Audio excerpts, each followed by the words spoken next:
Mapagpalang araw. Ako ay kasalukuyang 22 anyos at isa akong kolektor ng isang investing company dito sa parte ng Nueva Vizcaya. Ang ibabahagi kong kwento sa iyo, Sir Van, ay nangyari lang nung nakaraang linggo. Kaya sariwa pa talaga sa isip ko ang lahat ng nangyari. 2 oras ang biyahe mula sa bayan bago ako makarating sa sitio kung saan ako maniningil. Ang oras kung kailan ako dapat magsimulang maningil ay alas 7 ng umaga. Kaya naman alas 5 pa lang ay gumagayak na ako para makasakto sa oras ng paniningil ko.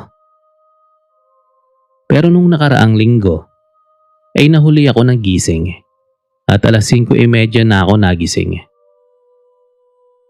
Gayunpaman, nagmadali pa rin akong mag-ayos at nakaalis agad. Pagsapit ko sa kalagitnaan ng daan, ay pasado alas 6 na. 30 minuto na lang ang natitira at dapat ay nasa sitio na ako dahil kung hindi, ay kaltas agad yun sa sweldo ko. Dahil nasa kalagitnaan na ako ng biyahe at may 1 oras pang lalakbayin bago makarating sa sitio, napagdesisyonan kong dumaan sa shortcut na matagal nang hindi ginagamit. Sabi-sabi ng mga taga-sitio ay may kakaiba raw sa daang yon. Pero dahil ayoko talagang mahuli, pinili kong dumaan doon.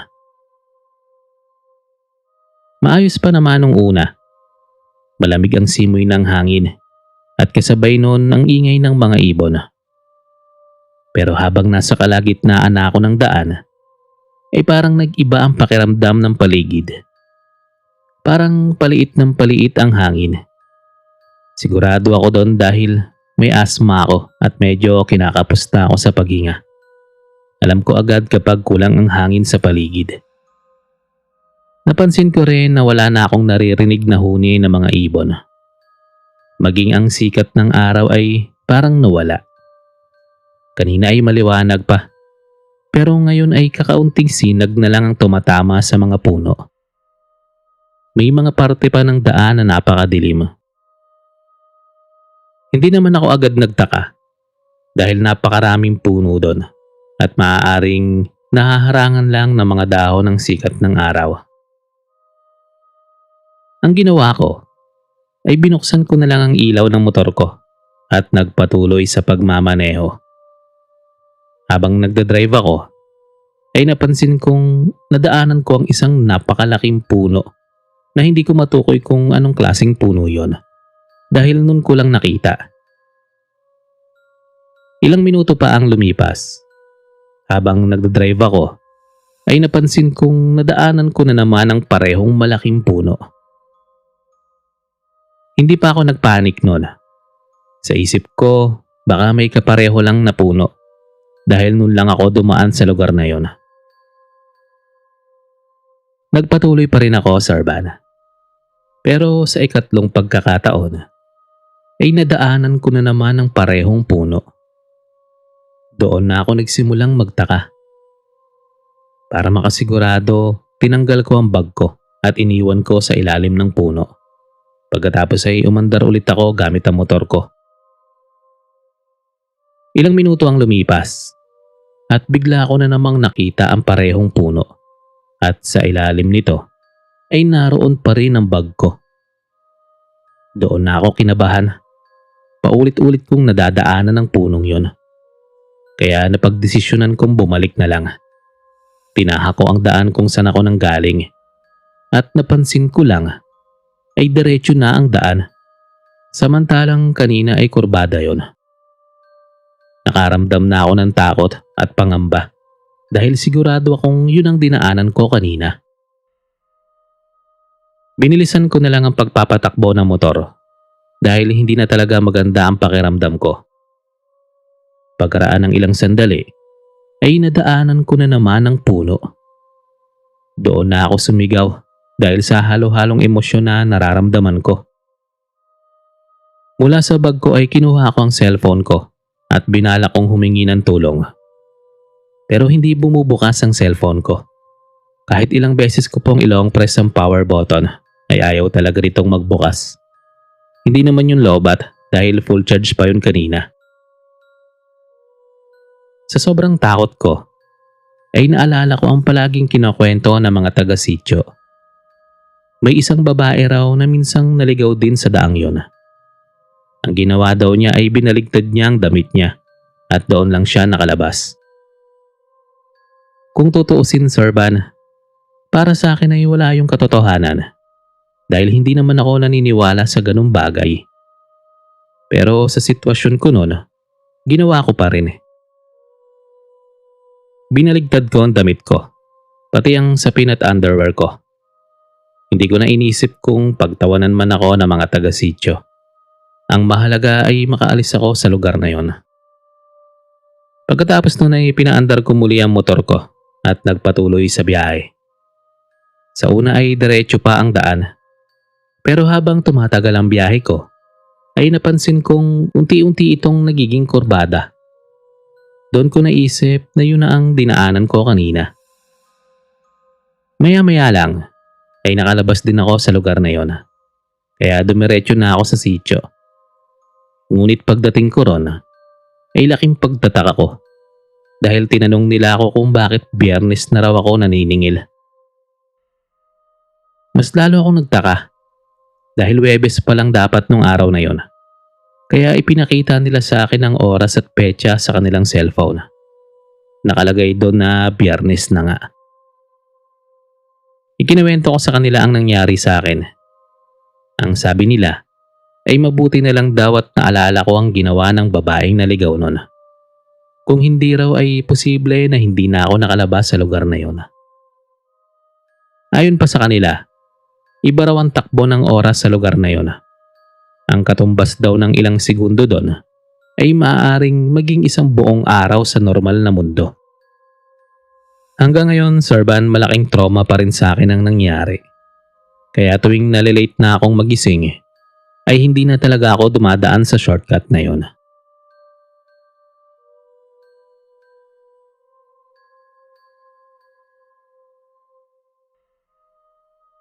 Magandang araw, Sir Van, at sa lahat ng nakikinig.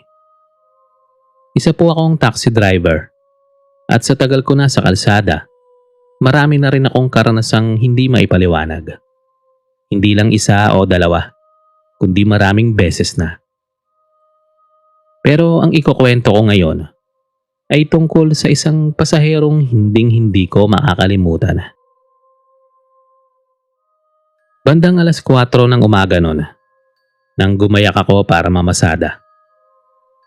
Habang dumaraan ako sa bypass road, may napansin akong dalawang tao na parang nag-aabang ng masasakyan. Isang matandang babae at isang batang kasama niya. Pinabagal ko ang taxi at huminto sa tabi nila. Nakita akong naglalakad na sila palapit sa akin. Kaya yumuko muna ako sandali para tignan ang cellphone ko. Pagkaraan ng ilang segundo, nagtaka ako dahil hindi pa sila sumasakay. At bigla akong may narinig na iyak. Noong una mahina lang, parang iyak ng bata. Pero maya-maya, lumakas yun hanggang sa naging hagulhol. Sa kaba ko, tumingin ako sa side mirror at doon ko napansin ang isang bagay na nagpanginig sa buong katawan ko. Wala na ang maglola. Pero ang iyak, patuloy pa rin. Parang nanggagaling mismo sa paligid ng sasakyan ko. Doon na ako kinilabutan. Hindi ko na hinintay pa kung ano pa ang mangyayari. Agad kong pinaharurot ang taxi ko at umalis na sa lugar na yon. Pero hindi pa pala doon nagtatapos. Bandang 6:00 ng gabi na yon, pauwi na sana ako. Pagod na ako at bala ko nang itigil ang pasada ko. Habang dumadaan ako sa gilid ng kalsada, may nakita akong isang babae na kumakaway. Nakaputi siya, mahaba ang buhok at nakatingin lang sa akin. Sa isip ko bago ako umuwi, ihatid ko muna siya para may dagdag pa akong kita. Huminto ako sa tabi niya. Pero hindi siya gumagalaw. Nakatingin lang siya sa akin. Sinenyasan ko siyang sumakay. Pero tumango lang siya. Kaya bumaba ako ng sasakyan para buksan ang pinto para sa kanya. Inisip ko baka nahihiya lang. Nang tumapat ako sa kanya, bahagya siyang umatras. Pero doon ko napansin ang kakaibang lamig. Hindi ko sinasadyang nasagi ang braso niya at sobrang lamig nito. Parang yelo. Hindi ko nalang pinansin yon at binuksan ko ang pinto ng taxi at sumakay siya. Pagbalik ko sa driver's seat, biglang umalingasaw sa loob ng sasakyan ng isang amoy. Amoy alkohol, amoy formalin. Kaya agad akong nagsuot ng face mask. Habang nasa biyahe kami, sinubukan ko siyang kausapin. Tinanong ko siya kung saan ko siya ibababa. Pero nginitian niya lang ako. Minsan ay umiiling sa tuwing nagtatanong pa ako. Doon ko naisip na baka pipi siya.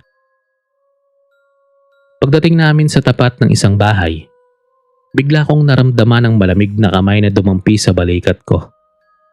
Paglingon ko, nakita kong nakahawak siya sa akin. Nakatingin siya sa isang bahay sa harap namin. Kaya huminto ako. Pagbaba ko ng sasakyan para buksan ang pinto, napansin kong may maraming tao sa harap ng bahay. Nakaputi sila na parang may lamay sa gilid ng mga tao. May nakita akong tarpaulin, Sorban. Larawan ng isang babae. At doon ako tuluyang nanlambot. Dahil ang babaeng nasa larawan ay kamukhang kamukha ng pasahero ko. Agad akong tumingin sa loob ng taxi. Pero wala na siya. Wala na ang babae. At mas lalong nakakatakot. Sarado pa rin ang pinto. Imposible na bumaba siya nang hindi ko napansin. Habang naguguluhan ako, may lumapit sa akin na babae at inabutan ako ng pagkain. Sabi niya ay 40 days daw ng anak niya ngayon. Doon ako tuluyang kinilabutan. Tinanong ko kung saan namatay ang anak niya. Ang sagot niya, sa bypass road daw. Doon siya na aksidente, kung saan ko rin siya isinakay. Hindi na ako nagpaalam. Sumakay ako agad sa taxi ko at diretsong pumunta sa inuman. Dahil sa gabing yon, ayokong umuwi nang may dalang takot.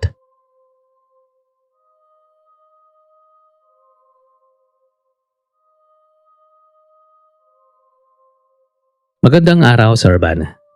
At sa lahat ng listeners mo. Gusto ko lang pong ibahagi ang isang karanasan namin ng mga kumare ko na hanggang ngayon ay hindi pa rin namin makalimutan. Nag-overtime kami noon sa Pakikipordia, yung nakiarawan kami sa bukid. Dahil doon ginabi na kami ng uwi. Naghintay kami ng sundo sa isang waiting shed sa gilid ng kalsada. Ang waiting shed na yon ay kilala sa lugar namin. Doon kasi minsan dumadaan ang mga prosesyon ng patay.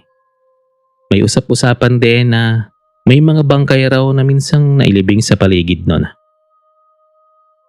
Habang naghihintay kami, pagod na pagod ako at naiinitan. Pero kahit ganon, hindi ko maiwasang kilabutan.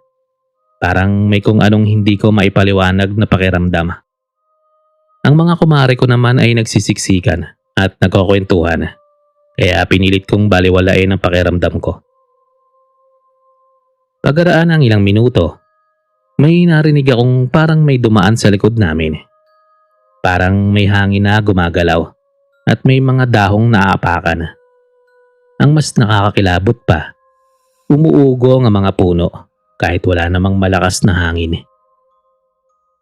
Sa tabi ng waiting shed may sirang poso. Kalawangin na ito at hindi na nagagamit. Biglang pumunta raw ng isa kong kumare dahil naghahanap siya ng signal para tawagan ang anak niyang susundo sa amin. Pagkaraan ng ilang sandali, may narinig akong bumabang poso. Yung tunog na parang may gumagamit. Tapos may narinig din akong patak ng tubig. Bigla na lang sumigaw ang kumare ko at tumakbo papunta sa amin. Sabi niya, may bumaba daw bigla sa poso. Tinawanan lang namin siya dahil akala namin pinaglalaroan niya lang kami. Pero pilit niyang sinasabi na hindi siya yon. Hanggang umabot sa punto na pinipilit niya na kaming umuwi at maglakad na lang.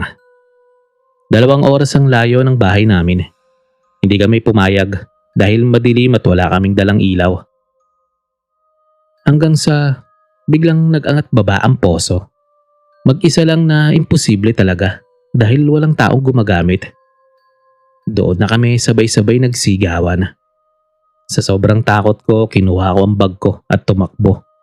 Hindi ko na nilingon kung sumunod ba sila sa akin. Hanggang sa makarinig ako ng sasakyan. Dumating na ang anak ng kumare kong susundo sa amin. Pagpasok ko sa sasakyan, sumakay din pala ang mga kumare kong nasa likuran ko lang.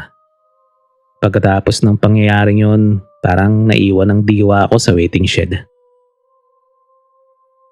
1 linggo akong nagkasakit, Sir Van. Kinailangan pang kumonsulta ng asawa ko sa manggagamot para balikan at sunduin ang diwa ko. Nung una, hindi naniwala ang asawa ko sa kwento ko tungkol sa poso. Pero nang binalikan nila ang waiting shed kasama ang manggagamot, may nagparamdam din daw sa kanila. Hanggang ngayon, sa tuwing napapadaan kami doon, hindi pa rin namin maiwasang makaramdam ng kilabot.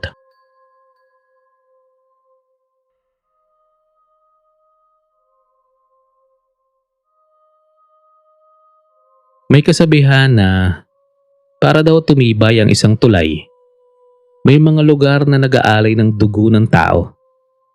Dati hindi ako naniniwala doon. Hanggang sa may nangyari sa amin ng mga barkada ko.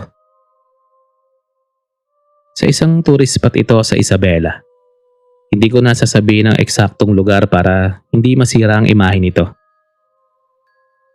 Birthday ko noon, kaya napagpasyahan naming mag-road trip. Maayos naman ang biyahe namin.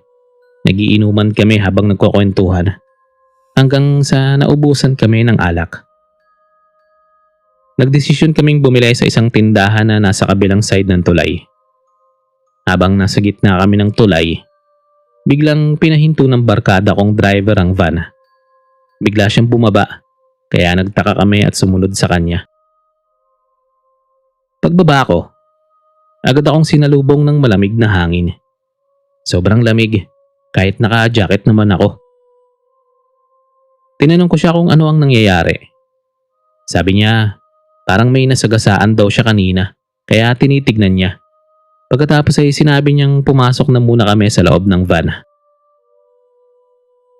Sinubukan niyang paandarin ang sasakyan, pero ayaw umandar. Mabubuhay sandali at mamamatay ulit ang makina. Kaya sinabi niyang bumaba na muna kami habang inaayos niya. Habang naghihintay, nag-aya ang isa naming barkada na magpicture sa railing ng tulay. May banner doon kung saan nakalagay ang pangalan ng tourist spot. Habang nakahawak ako sa railing, may narinig akong ugong. Parang may bakal na kumikiskis, pero hindi ko yun pinansin.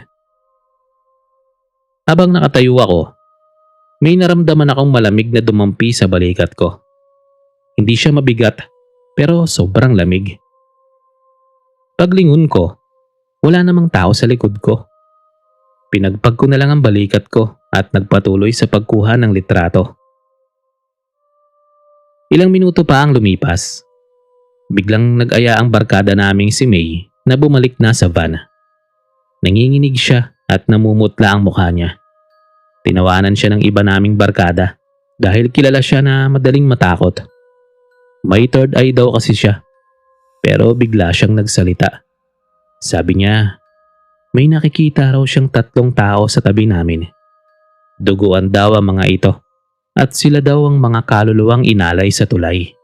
At isa raw sa kanila ang humawak sa balikat ko. Pagkasabi niya noon, muli kong naramdaman ang malamig na kamay sa balikat ko. Doon na ako napasigaw, Sir Van. Nagsigawan na kaming lahat at patakbong bumalik sa van. Ang mga babaeng barkada ko ay umiiyak na sa takot. Maya-maya lang ay biglang umandar ang sasakyan at hindi na kami nag-atubiling umalis sa lugar na yon. Hanggang ngayon, tuwing naaalala namin ang nangyari sa tulay na yon, hindi pa rin namin maiwasang mangilabot.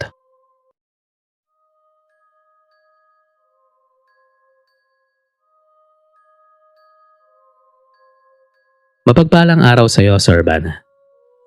Isa po akong guro, ngunit isa rin akong motorista.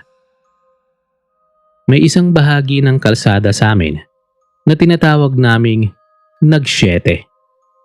Tinawag itong ganon dahil sa kurbada ng daan na hugis numero 7.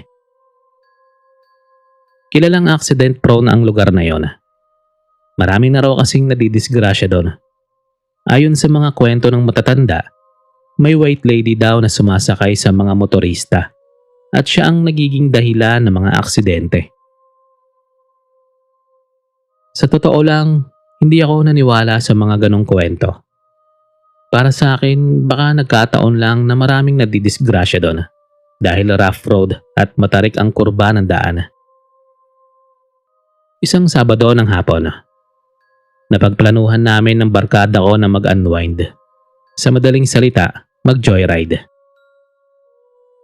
Napagkasunduan naming bumiyahe ng maaga, kaya 3:00 pa lang ng madaling araw ay umalis na kami.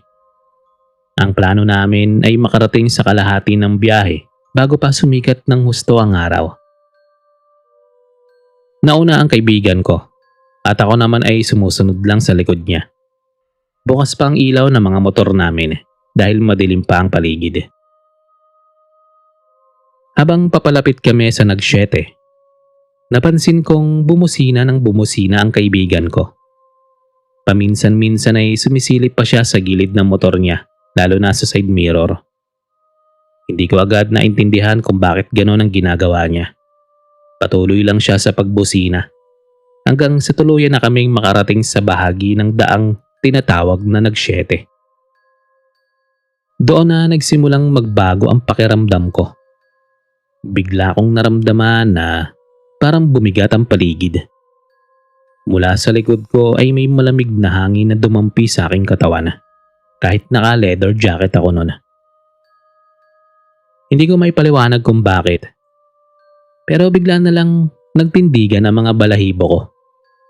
Hindi naman ako natatakot noon. Wala ring malinaw na dahilan. Pero parang may kung anong hindi maipaliwanag na kilabot na gumapang sa buong katawan ko. Maya-maya mula sa tabi ng tenga ko ay nakarinig ako ng mahinang pagtawa ng babae. Banayad lang ang tunog pero sapat yun para mangilabot ako. Napailing pa ako at pumikit sandali. Pilit na ipinagkibit balikat ang narinig ko.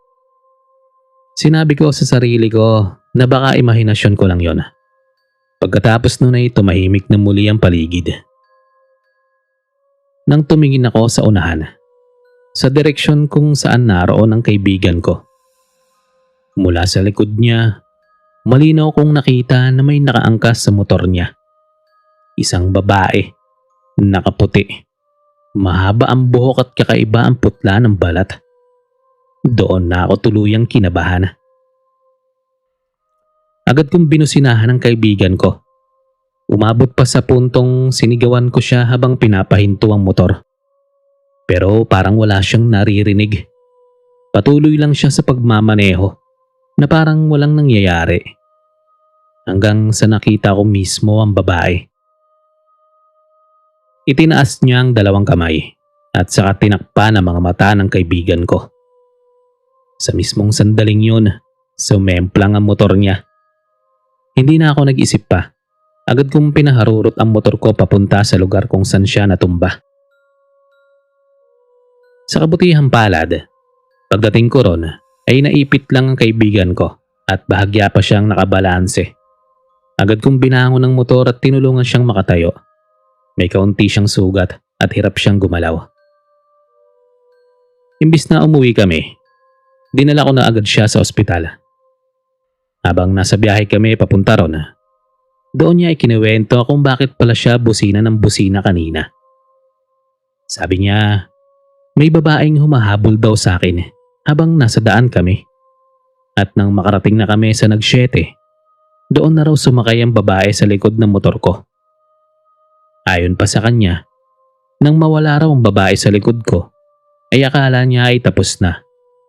Pero maya-maya raw, ay bigla niyang naramdaman na parang may mabigat na nakasakay sa likod niya. At pagkatapos nun, bigla raw nandilim ang paningin niya Yun na raw ang huling bagay na naalala niya bago siya sumemplang. Hanggang dito na lang muna, Sir Van. At marahil sa susunod, maibabahagi ko pa ang iba pang karanasan sa daang tinatawag naming nagsyete.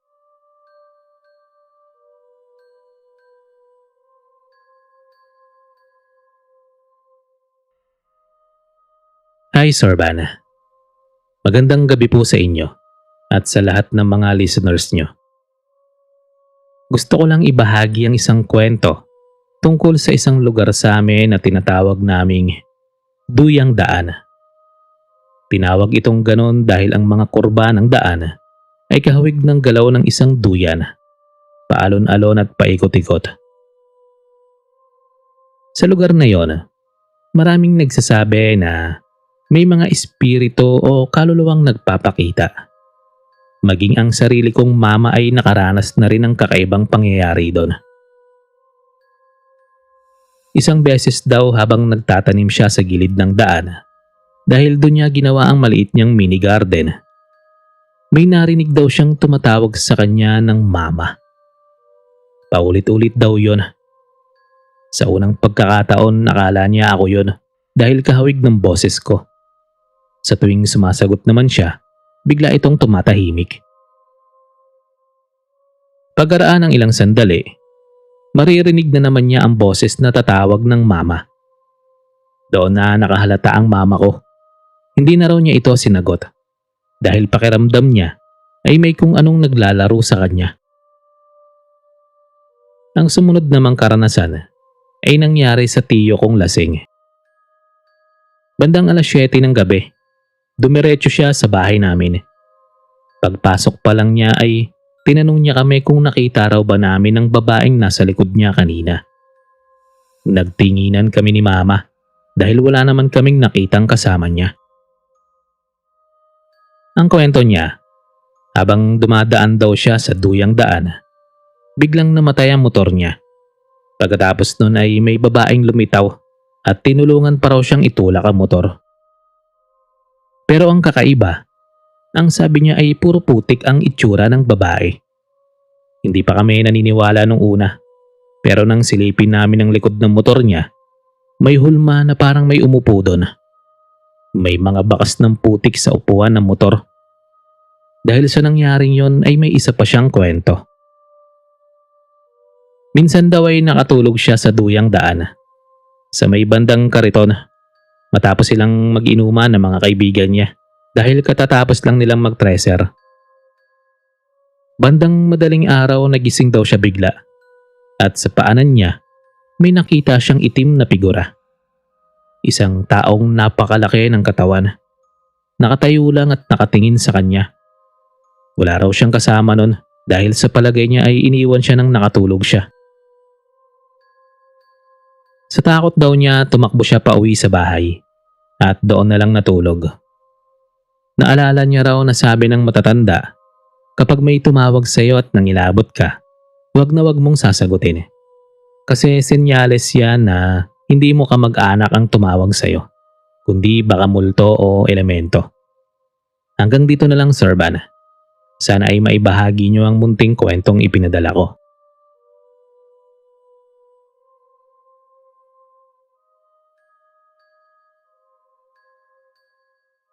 Hello, Sir Van. Tawagin mo na lang ako sa pangalang Sanya. At isishare ko lang ang unusual na naganap sa amin nung minsan umuwi kami galing sa Lamay. Bali ay 3 kaming nakaranas nito. Ako, si ate ko, at yung pinsan ko kung saan siya ang driver. May 2 choices kami noon. Ang maglakad o mag-motorboat. Pero dahil may kalayuan, ay nag-motorboat kami. Nang papauwi kami, Sir Van, wala kaming flashlight dahil hindi namin inaasahang gagabihin kami at tanging liwanag lang ng cellphone ang nagsilbing ilaw namin. Doon na nga po kami nakaranas ng kakaiba. Ang motorboat na gamit namin ay motorboat ng asawa ng kapatid kong patay na. Tatatlo lang muna kaming umuwi noon dahil sila mama ay nagpaiwan at habang nasa kalagitnaan ng ilog, itong motorboat biglang bumagal sa paggalaw. Sabi pa ng pinsan kong driver, parang sobrang bigat daw namin. Parang sobrang dami raw naming nakasakay kahit na tatlo lang naman kami. Gayong BFAR naman o plastic motorboat ang gamit namin. Habang sinasabi niya yon, ay nag-iba yung amoy ng hangin. Yun bang amoy niya ay medyo mabaho na halo-halo. Halos hindi ko po ma-explain. Tinanong ko yung ate ko kung naaamoy niya rin ba yon. At ang sabi niya, yun daw ang amoy ng asawa niya sa tuwing galing siya sa trabaho noon. Pagkasabi niya noon, parang may bumaradong kahoy sa LEC dahil tumunog pang LEC. Kasi mararamdaman din naman agad namin yon. Medyo nakaramdam na ako ng kilabot. Kaya ang ginawa ko, tumabi na ako sa ate ko. Pagkatabi ko pa lang sa kanya, namatay na bigla yung makina. Etong ate ko ay pinagalitan na ang pinsan namin at pinapabilis na siyang pakilusin para tignan ang makina. Paulit-ulit namang pinaandar ng pinsan ko yung makina pero hindi nabubuhay. Pinalapit na rin niya ako para ilawan ng makina. Nung chinek namin, yung gas full tank naman. Yung LEC hindi naman nahulog. Yung langis hindi naman tumatagas. Yung cross joint kung sakaling bearing hindi rin naman sira. Spark plug, rod, lahat-lahat chinek namin. Pero maayos lahat at nakakondisyon. Kaya sa huli po nagsagwan na kami. Ilang oras bago lang kami nakaaninag ng ilaw mula sa taas, nahudyat na nasa bahay na kami. Dahil sa sobrang bigat ng motorboat, ang akala namin bahay na namin yon dahil sa ilaw, dahil ang bahay lang namin ang may kuryente. Kaya medyo nabawasan na rin ang takot ko. Ang pinagtataka lang namin ay medyo kakaiba ang daan na may kasukalan kahit na yung daan namin medyo malinis. Pero nagpatuloy pa rin kami. Pagdating namin sa taas, oo nga po at bahay. Pero bahay ng asawa ni ate ang nabungara namin. Kung saan sa loob naroon ang muhon niya. Sobrang layo. At ilang kilometro pa sa bahay namin ng layo. At may street light din kasi sa tabi nun. Sa takot naming tatlo, yung motorboat iniwan na namin. Tumakbo na kami. At pati tsinelas ko naputol na sa daan. Pero hindi ko na binalikan. Hanggang sa nakarating kami sa bahay. Pagkatapos ng insidenteng yun, hindi na kami nagpagabi sa daan. At kapag ginagabi man kami, sinisigurado naming bahay na talaga namin ang aakyatin namin. Kaya po ngayon natatawa na lang kami kapag naaalala namin ang kaganapang yon. Ayun lang po, Sir Van. Sana mai-airy mo ang kwento ko. Maraming salamat po.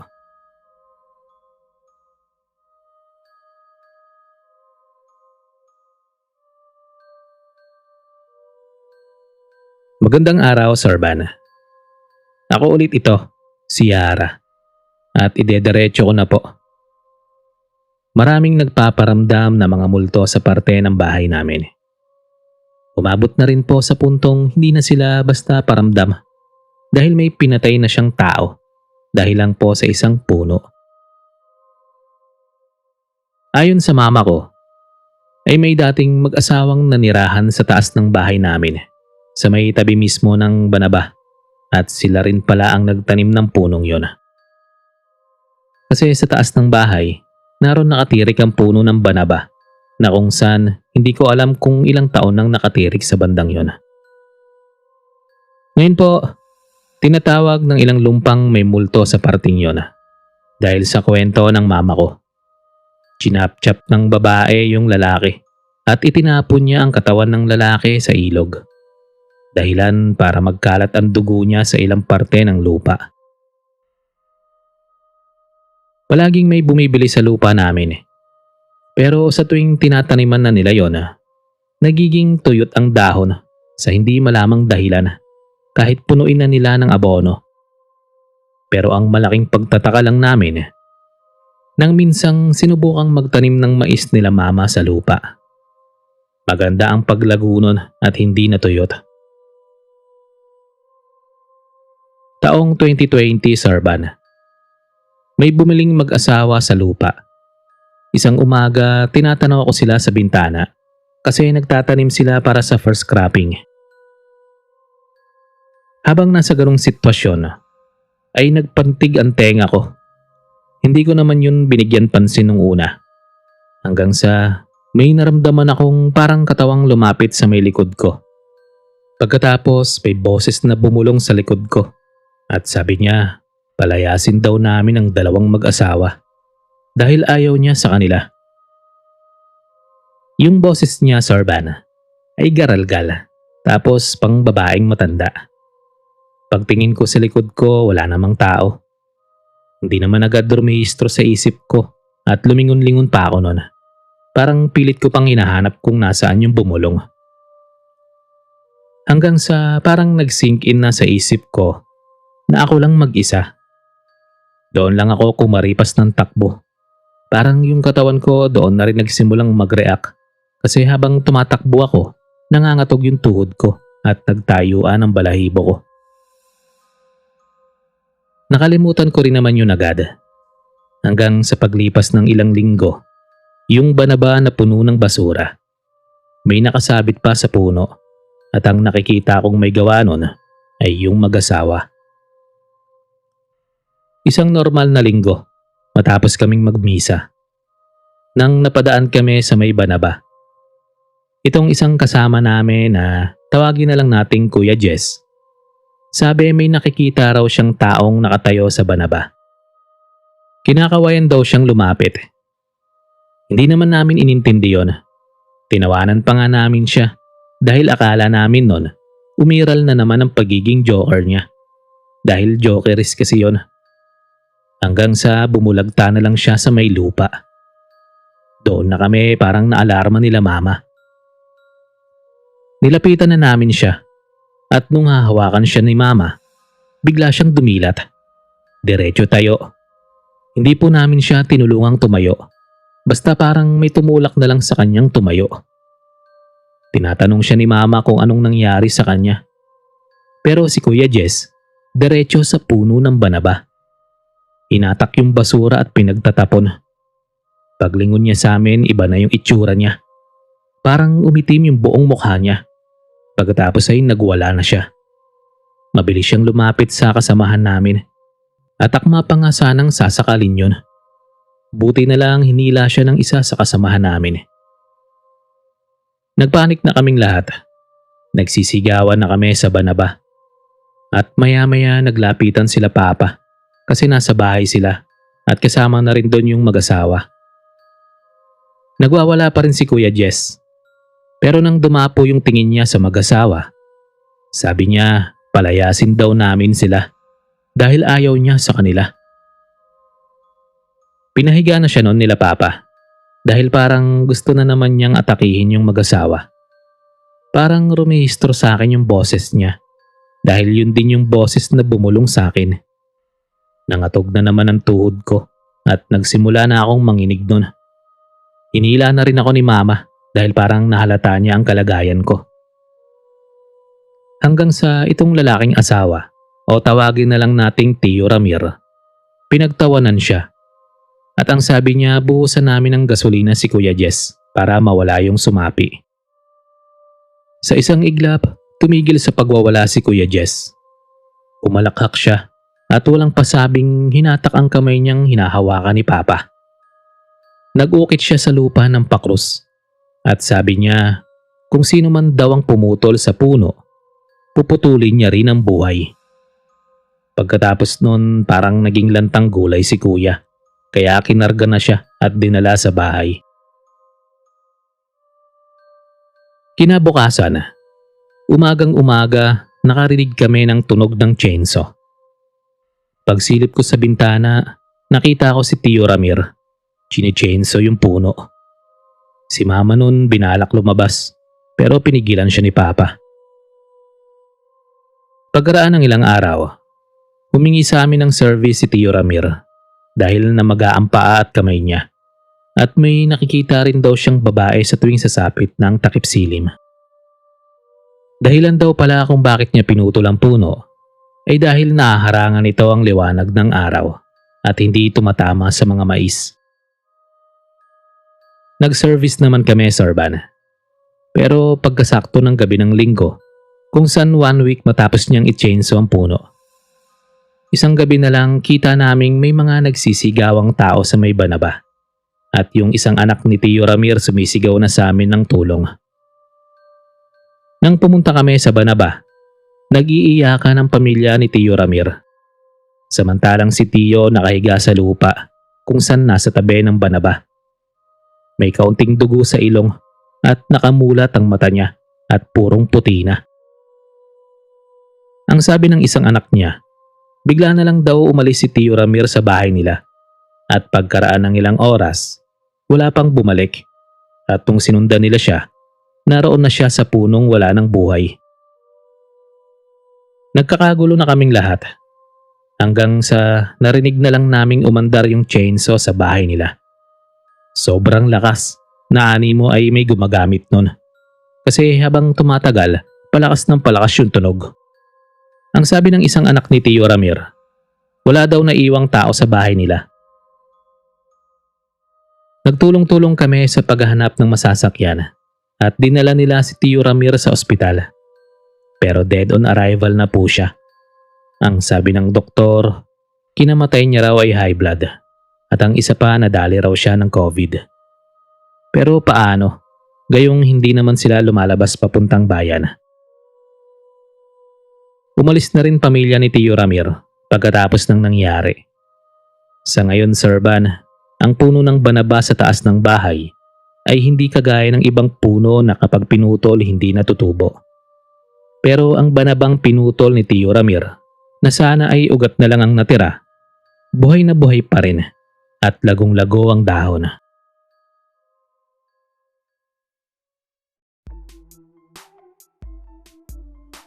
Yo, hello po sa inyo mga kamalikmata. Kumusta po kayo? Shoutout na naman po ulit tayo ha. Unahin ko na pong i-shoutout ang aking mga solid kamalikmata members. Hello po sa inyo and shoutout po sa inyo. Shoutout sa iyo Ma'am Jane Blaze Project 99. Hello po ma'am. Maraming salamat po sa pagpapamember ha. Okay. Thank you po. Shoutout din sa iyo Ma'am Karin. Thank you rin po. Shoutout din po kay Ma'am Jumping Ellie Beans. Thank you po. Shoutout kay Meme Corny or Meme Corny. Thank you po. Shoutout po. Shoutout din kay Araw ng Buhay Ko. Hello ma'am, thank you po. Shoutout po sa iyo. And shoutout kay NCM. Thank you boy. Shoutout sa iyo. So yun, dumako naman po tayo sa mga nag-comment ano. Magbabasa-basa lang po ako. Hello and shout out kay Miko Duran. Shout out sa iyo. Thank you. Shout out kay Ma'am Nikki Estorum Pentakasi. Shout out po. Thank you. Shout out kay Limin Ho. Shout out kay Sarah Jane Antonio. Shout out kay Emerson Basiloy from Montalban, Rizal. Shoutout sa iyo. Thank you. Shoutout po kay Ma'am Lenny Castro from Riyadh, Saudi Arabia. Thank you po. Shoutout po ma'am. Shoutout din kay Ma'am Bernadette Alegarbes. Shoutout din sa iyo Ma'am Kate Angel. Shoutout Ma'am Princess Myra Buffet. Shoutout po kay Lani May Opril and Desamparado family. Shoutout po sa inyo. Pinapa-shoutout ni Boss Patrick Desamparado. Shoutout po sa inyong lahat. Thank you po. Shoutout kay Ma'am Historia Yu. Hello po ma'am. Thank you po. Shoutout sa iyo. Shoutout kay Sha. Shoutout Ma'am Eriza Miguel. Shoutout sa iyo Bang Lini. Shoutout sa iyo Unknown. Pa-shoutout po kami ng mga kapatid ko. Marie Joy, Trexie Marie, Joanna Mariel, Lewis, at Ezekiel. Hello, shoutout po sa inyo. Pinapa-shoutout ni Ma'am Joy Arugay. Shoutout po sa inyong lahat. Thank you po. Shoutout din kay Ma'am Bernadette Valle. Shoutout din sa iyo, Stolen Child. Shoutout Boss Bobby Ong Sueco. Shoutout sa'yo Armilin Diaz. Shoutout sa'yo RR Ong Bueco. Shoutout din kay Relaya. Pa-shoutout po Sir Ban, listener since 2020. Uy, thank you. Lagi akong nakikinig sa inyo tuwing nag-work at nag-aaral ako. Shoutout sa'yo Ma'am Andrea Canullas. Thank you po ma'am. Shoutout po. Shoutout din sa'yo LC Marshall, new subscriber. Thank you po. Shoutout sa'yo Precious. Shoutout din sa'yo Sab. Shoutout Jayan Macrina Madatu. Shoutout po. Shoutout din sa'yo Ma'am Rodora Geronga. Shoutout Boss Romeo Ibanez. Pa-shoutout naman din Sir Malik, birthday ko sa August 29. Listener here in Kuwait and from Pasig, Iloilo. God bless. Uy, advance happy birthday po, Ma'am Janet Yap. Shoutout sa iyo Ma'am Janet Yap and advance happy birthday para sa August 29. Thank you po. Shoutout sa iyo Hey. Shoutout Ma'am Nix Katigan. Shoutout din sa iyo Rainier Basiliote. Shoutout Salve Joy Latumbo. Shoutout Rachel Francisco. Shoutout sa iyo The Shy Traveler. Pa-shoutout po sa Al Khalifa family, silent listener from Quezon City.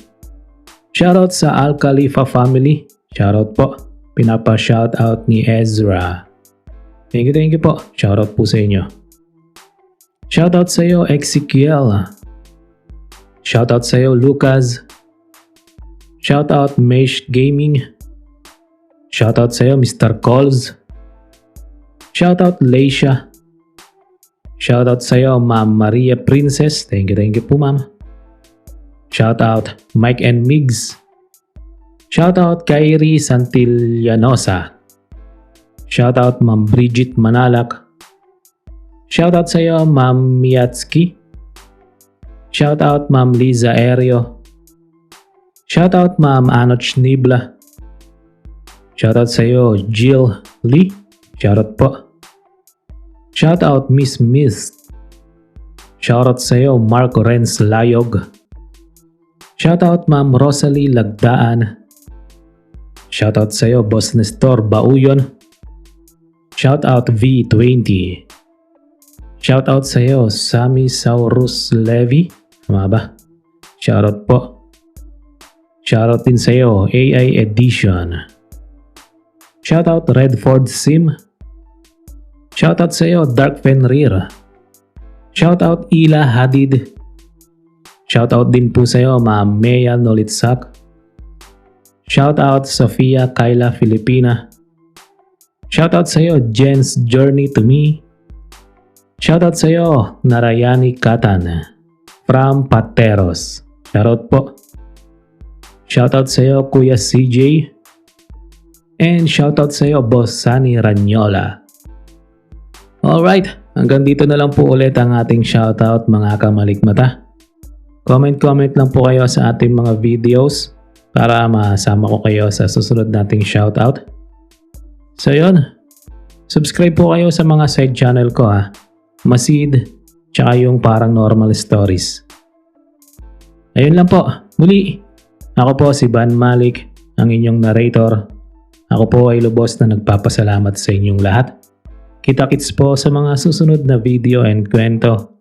Hanggang dito na lang po muna. And I thank you. Ciao.